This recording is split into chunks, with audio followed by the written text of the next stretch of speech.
CHAPTER XIII. Of Little Lord Fauntleroy, by Frances Hodgson Burnett. Is in the public domain. CHAPTER XIII. Dick to the rescue.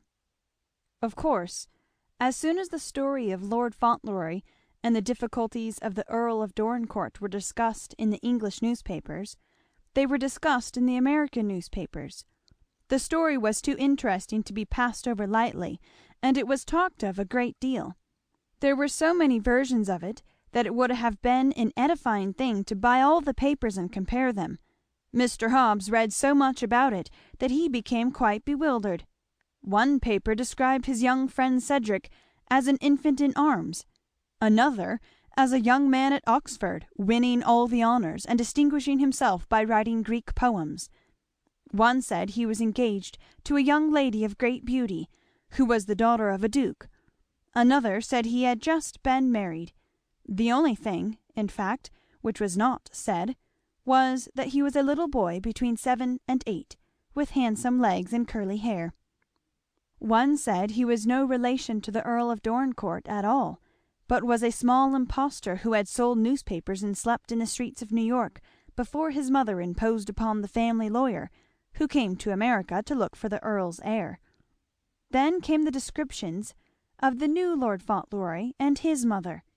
Sometimes she was a gypsy, sometimes an actress, sometimes a beautiful Spaniard, but it was always agreed that the Earl of Dorincourt was her deadly enemy and would not acknowledge her son as his heir if he could help it, and as there seemed to be some slight flaw in the papers she had produced, it was expected that there would be a long trial, which would be far more interesting than anything ever carried into court before. Mr. Hobbs used to read the papers until his head was in a whirl, and in the evening he and Dick would talk it all over. They found out what an important personage an Earl of Dorincourt was, and what a magnificent income he possessed, and how many estates he owned, and how stately and beautiful was the castle in which he lived. And the more they learned, the more excited they became. "Seems like something ought to be done," said Mr. Hobbs. "Things like them ought to be held on to, earls or no earls." But there really was nothing they could do but each write a letter to Cedric, containing assurances of their friendship and sympathy. They wrote those letters as soon as they could after receiving the news, and after having written them they handed them over to each other to be read. This is what Mr. Hobbs read in Dick's letter. Dear friend, I got your letter, and Mr. Hobbs got his, and we are sorry you are down on your luck, and we say hold on as long as you can, and don't let no one get ahead of you. There's a lot of old thieves will make all they can of you if you don't keep your eye skinned. But this is mostly to say that I've not forgot what you did for me. If there ain't no better way, come over here and go in partners with me. Business is fine, and I'll see no harm comes to you. Any big feller that tries to come it over you will have to settle it first with Professor Dick Tipton. So no more at present. Dick. And this was what Dick read in Mr. Hobbs' letter. Dear Sir, yours received and would say things look bad. I believe it's a put-up job, and them that's done it ought to be looked after sharp. And what I write to say is 2 things. I'm going to look this thing up. Keep quiet, and I'll see a lawyer, and I'll do all I can. And if the worst happens, and them earls is too many for us, there's a partnership in the grocery business ready for you when you're old enough and home and a friend in. Yours truly, Silas Hobbs. Well, said Mr. Hobbs, he's provided for between us if he ain't an earl. So he is, said Dick. I'd have stood by him. Blessed if I didn't like that little feller first rate. The very next morning one of Dick's customers was rather surprised. He was a young lawyer just beginning practice, as poor as a very young lawyer can possibly be, but a bright, energetic young fellow, with sharp wit and a good temper. He had a shabby office near Dick's stand, and every morning Dick blacked his boots for him, and quite often they were not exactly watertight, but he always had a friendly word or a joke for Dick. That particular morning, when he put his foot on the rest, he had an illustrated paper in his hand, an enterprising paper with pictures in it, of conspicuous people and things. He had just finished looking it over, and when the last boot was polished he handed it over to the boy. "Here's a pair for you, Dick," he said. "You can look it over when you drop it at Delmonico's for your breakfast. Picture of an English castle in it, and English Earl's daughter-in-law. Fine young woman too, lots of hair, though she seems to be raising rather a row. You ought to become familiar with the nobility and gentry, Dick. Begin on the Right Honourable the Earl of Dorincourt and Ray Fauntleroy. Hello! I say, what's the matter?"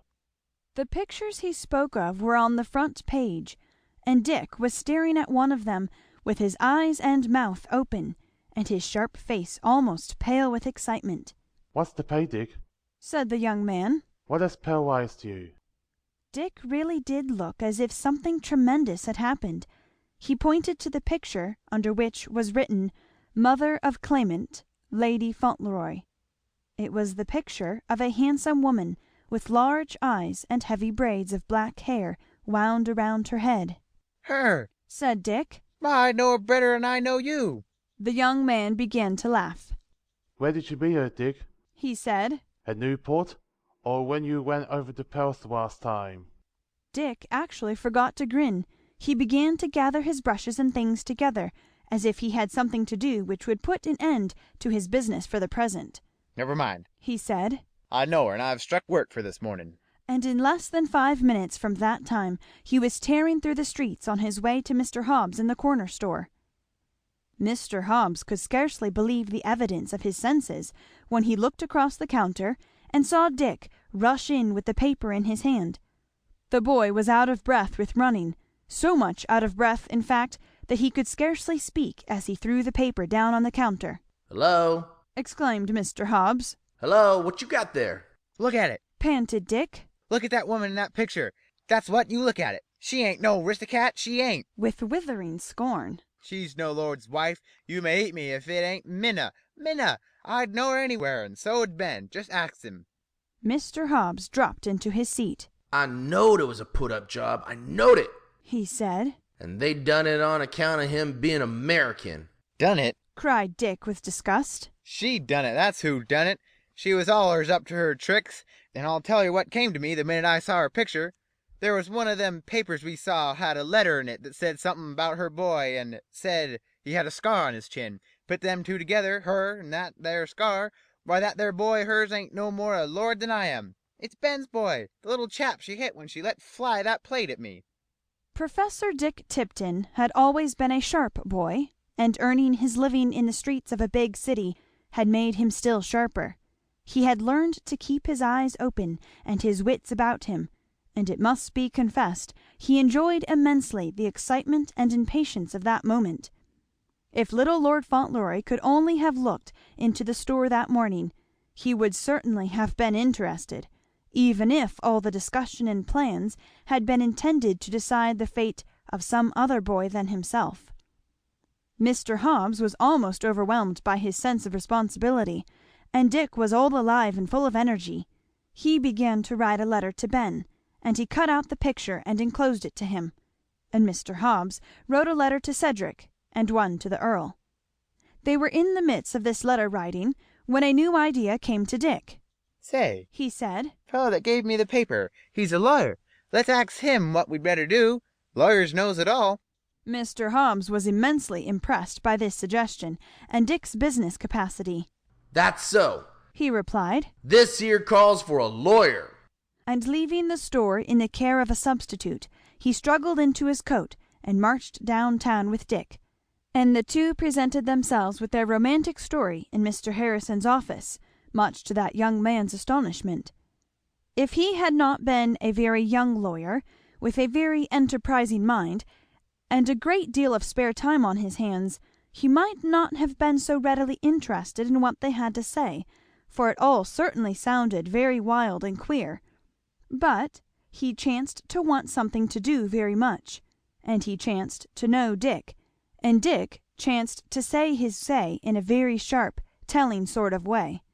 "Ann," said Mr. Hobbs, "say what your time's worth an hour and look into this thing thorough, and I'll pay the damage. Silas Hobbs, corner of Blank Street, vegetables and fancy groceries.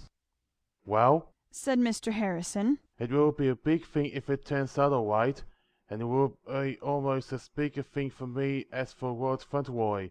And at any rate, no harm can be done by investigating. It appears there has been some dubiousness about the child.